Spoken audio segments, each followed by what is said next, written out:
Dios les bendiga, amados hermanos y hermanas, en el nombre del Señor Jesús. Es un gusto llegar hasta ustedes a través de este medio que nos ven y nos escuchan y saludarles y compartir con ustedes la palabra de Dios, que es lo más importante en nuestro tiempo y en todos los tiempos.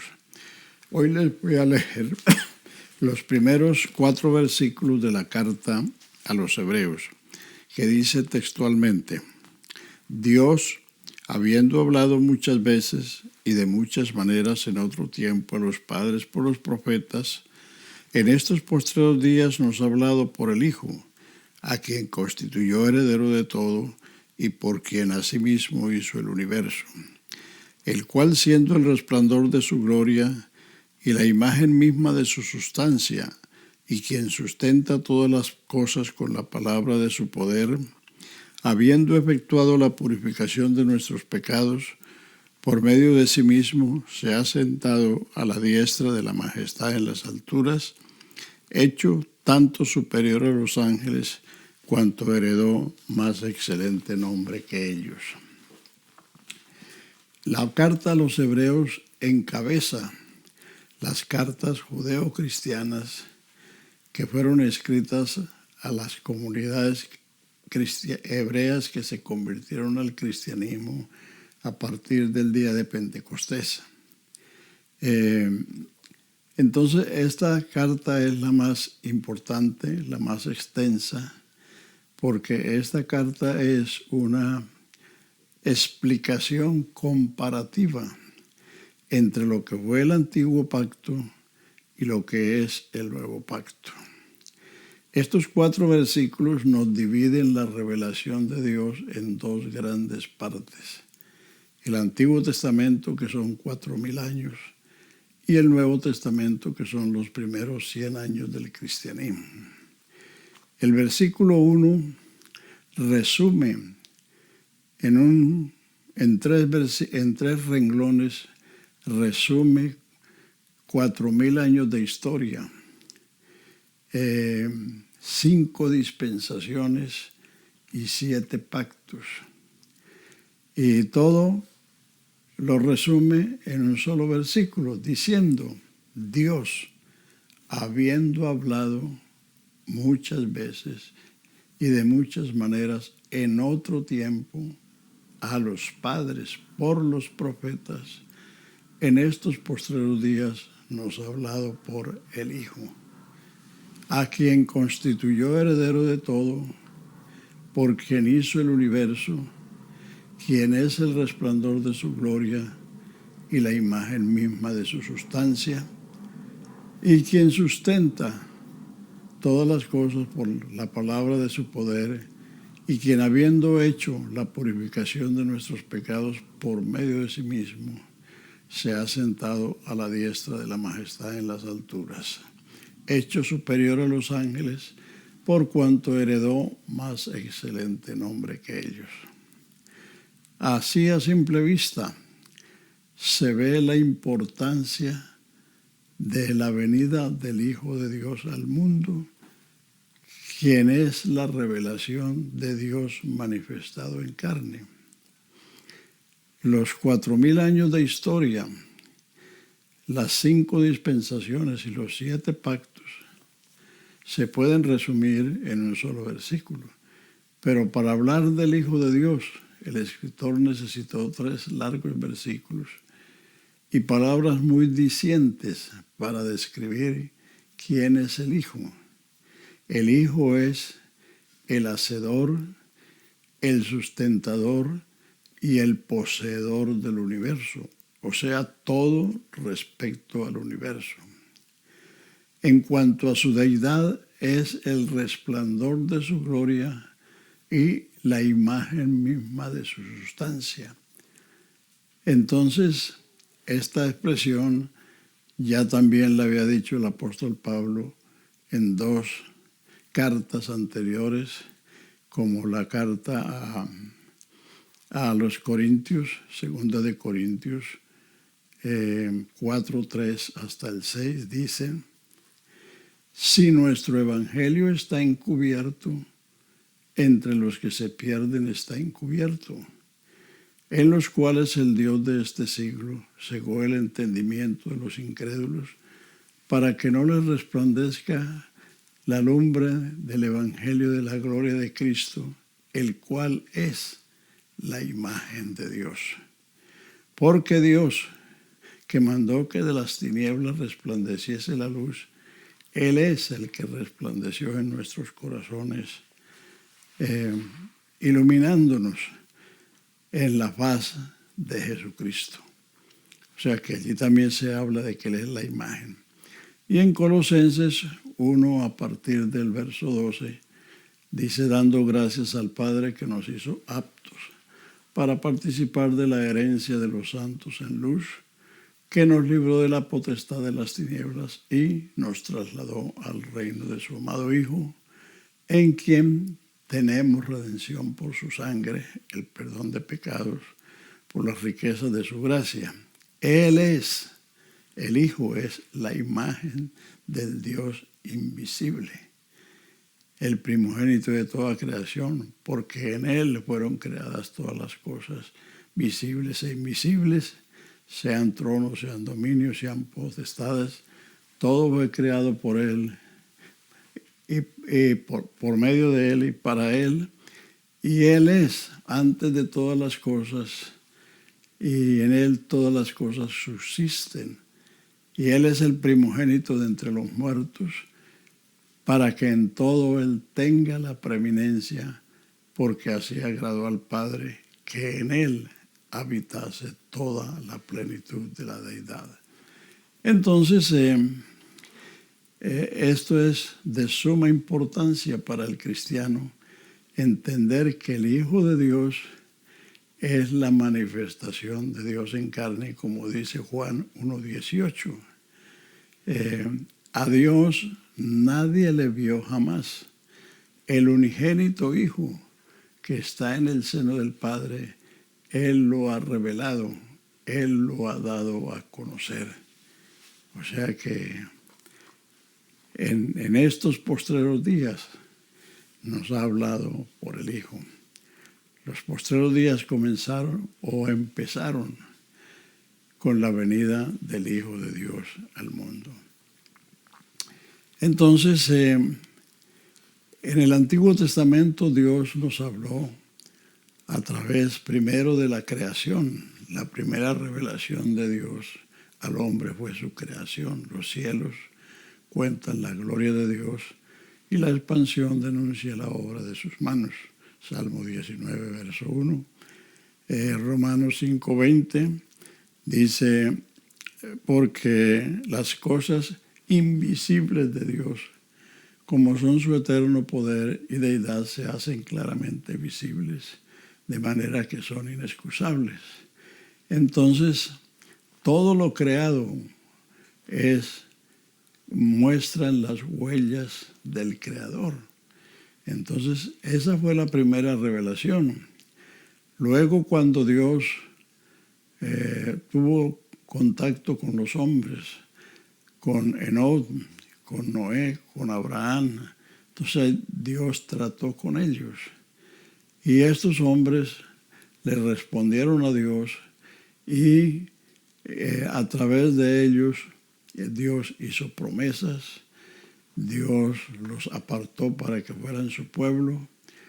Así, en la era patriarcal, el patriarca era el profeta, el sacerdote y el juez, porque el pueblo de Dios era una familia y el jefe de la familia era el que ostentaba esas dignidades y transmitía la revelación en forma oral. Hasta cuando Dios llama a Moisés para que vaya a Faraón y le diga: deja ir a mi pueblo para que me sirva en el desierto. Entonces, esta historia que está en el libro de Éxodo, el segundo libro de la Biblia, entonces contiene cómo Dios habló con Moisés, cómo Dios lo guió para la liberación de Israel de la esclavitud en Egipto. Y entonces a partir del Sinaí, del capítulo 19 de los Hechos, de Éxodo, a partir del capítulo 19 de Éxodo, Dios le dijo estas palabras allí en el Sinaí. Si vosotros oyereis mi voz y guardareis mi pacto, vosotros seréis mi especial tesoro sobre todos los pueblos de la tierra. Vosotros me seréis un reino de sacerdotes y de gente santa.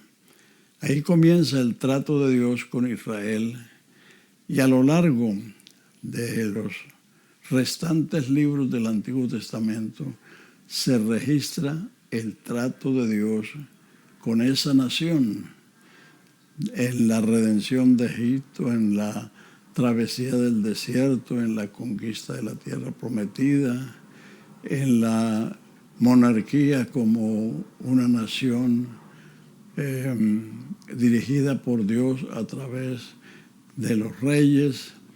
Y todo ese Antiguo Testamento es el trato de Dios con esa nación. Pero entonces el Nuevo Testamento comienza con la venida, con la aparición del Hijo de Dios, que es la última y más grande revelación de Dios a la humanidad.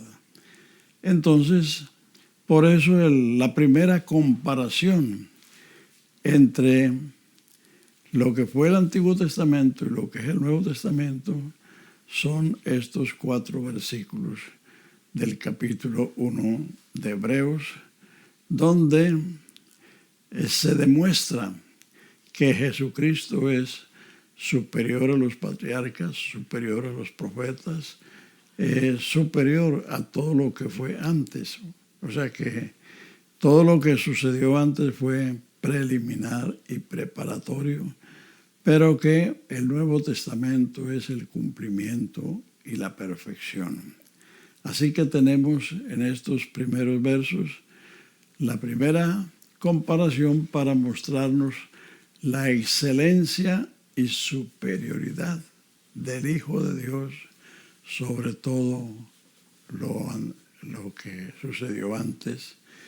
Y esto nos debe llevar a contemplar la importancia de esta revelación, y que precisamente fue escrita a los hebreos, o sea, al pueblo que había sido educado y criado en las enseñanzas del Antiguo Testamento, las enseñanzas de los patriarcas, las enseñanzas de la ley, las enseñanzas de los profetas, las enseñanzas de los salmos, porque el gran problema que tenían los hebreos era que estaban tentados a volverse al judaísmo, porque no comprendían quién era el Hijo de Dios, por eso le rechazaron, y tampoco comprendían la magnitud de su obra, que fue el sacrificio de la cruz para redimirnos de toda iniquidad y preparar para Él un pueblo propio, celoso de buenas obras. Así que, amigos, con esta primera enseñanza vamos a continuar a través de toda esa carta, mostrando que el Hijo es superior a los profetas, superior a los ángeles, superior a la creación, superior a Moisés, superior a Aarón, superior al santuario terrenal, superior en todo, superior a los sacrificios, superior a las ofrendas, en fin. Y eso es importante que lo entendamos hoy para que no nos dejemos deslumbrar con las ideas mesiánicas de que para obtener las promesas hechas por Dios a Abraham hay que buscar las raíces hebreas para poder saber si nuestros apellidos corresponden a esos linajes. Porque en Gálatas está bien claro cómo recibimos la bendición de Dios a Abraham prometida en el capítulo 12 de Génesis, versículo 3, donde dice que en la simiente de Abraham serán bendecidas todas las familias de la tierra. Y el apóstol Pablo, escribiéndole a los Gálatas que se habían descaminado, yendo tras el judaísmo, entonces él les explica en el capítulo 3, verso 26 y siguiente, diciendo: porque ahora todos sois hijos de Dios por la fe en Cristo Jesús, donde no hay judío ni griego, siervo ni libre, varón ni mujer, sino que todos somos uno en Cristo. Y si vosotros sois de Cristo, linaje de Abraham sois y herederos conforme a la promesa.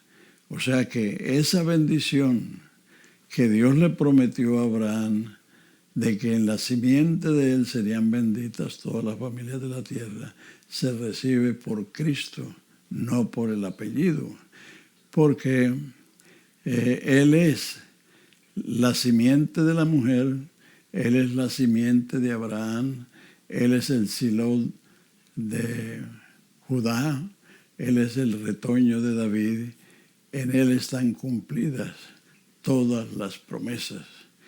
En el capítulo 1 de 2 de Corintios, versículo 18, dice que la predicación que hemos hecho a través de tantos años no ha sido sí, no, sino que ha sido sí en Jesucristo, porque en Él son cumplidas todas las promesas de Dios. Jesucristo es sí con tilde y en Él amén, porque todas las promesas de Dios se cumplen en su Hijo, o sea, en Cristo. Cristo quiere decir Mesías, quiere decir ungido. Cristo es el título del ministerio del Hijo de Dios que Él ejerció durante sus años que estuvo en Israel, los 3 años y medio, los últimos 3 años y medio, Él ejerció ese ministerio porque así lo declaró la revelación divina que vino a la mente de Pedro según el capítulo 16 de Mateo, versículo 17 y 18, cuando el Señor Jesús le pregunta a sus discípulos, diciéndoles: vosotros, ¿qué decís que yo soy? ¿Quién yo soy? Y ellos se quedaron mudos, no tenían la respuesta. Pero vino una revelación a la mente de Pedro, y Pedro dijo: tú eres el Cristo, el Hijo del Dios viviente. A lo que respondió Jesús: bienaventurado eres Simón, hijo de Jonás, porque esto no te lo reveló carne ni sangre, sino mi Padre que está en los cielos. O sea que la revelación es esa, que Jesús es el Cristo, es el Mesías, y que el Mesías es divino, porque es hijo del Dios Altísimo. Por eso Él nació y vivió sin pecado, porque Él no fue engendrado por el hombre que tiene la naturaleza adámica, la naturaleza pecadora, sino que Él fue engendrado por el Espíritu de Dios. Eso también refuta lo que algunos alegan, que cuando en Colosenses 1:16 dice que Él es el principio de la creación, algunos arguyen que Él es el primer ser creado. No, Señor. El Hijo no fue creado, fue engendrado, que es diferente. Engendrado en la Virgen y nació de ella. Por eso, desde Génesis 3:15, cuando dice la simiente de la mujer herirá la cabeza de la serpiente, se estaba diciendo que una virgen iba a concebir. del Espíritu de Dios, porque la mujer no tiene la simiente. En el caso humano, la simiente la tiene el hombre. La mujer es el vaso o el molde donde esa simiente se gesta hasta convertirse en un niño. En el caso que nos ocupa, fue el Espíritu de Dios que vino sobre esa virgen y ella concibió del Espíritu de Dios y gestó un niño que nació, y cuando nació los ángeles proclamaron allí a los pastores que estaban atemorizados por ver a la incursión de los ángeles en los campos de Judea, pero ellos le dijeron: no temáis, porque os damos nuevas de gran gozo que será para todo el pueblo, que os ha nacido hoy en la ciudad de David un Salvador, que es Cristo el Señor.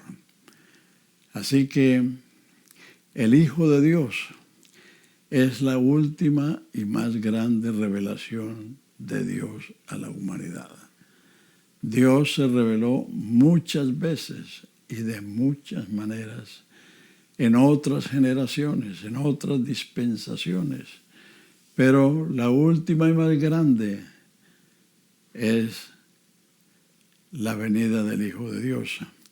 Por eso Pablo, para decirlo, usó dos palabras muy importantes. Dijo indiscutiblemente. Indiscutible es lo que no se puede discutir. Las teorías, los argumentos, las ideas se pueden discutir, pero los hechos no se pueden discutir porque están ahí. Históricamente, el hecho de que una virgen concibió del Espíritu de Dios y de ella nació un niño, nadie lo puede negar. Es un hecho histórico.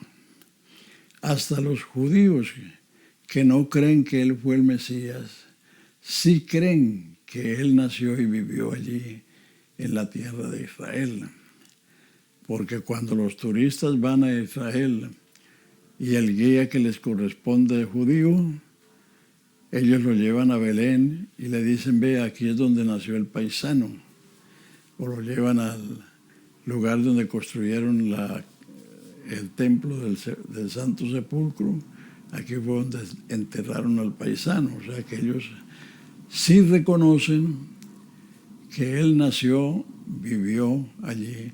Lo que ellos no reconocen es que Él sea el Mesías. Entonces, por eso es indiscutible. Y la segunda palabra que Pablo usó fue grande es el misterio de la piedad. Dios fue manifestado en carne. O sea, ese es un misterio que estuvo escondido desde los siglos en Dios, pero que en el cumplimiento de los tiempos Dios se manifestó de esa manera. Y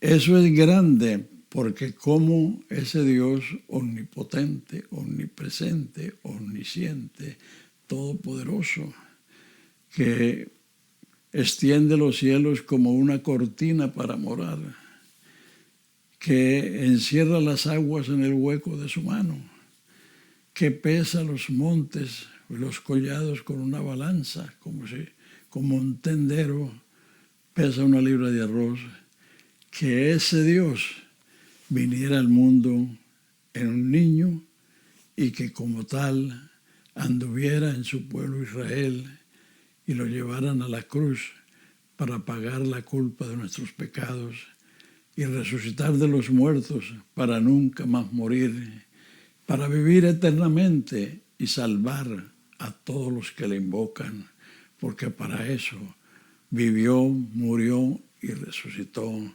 para ser nuestro Salvador. Así que, amigos y hermanos, la próxima cita será, Dios mediante, la semana entrante, y entonces veremos los ángeles y el Hijo, porque los ángeles tuvieron un papel importante en el Antiguo Testamento, pero el Hijo, como dice el verso 4, fue hecho superior a los ángeles. Dios les bendiga y esperamos encontrarnos la próxima semana con otra explicación del Hijo y los ángeles. Amén.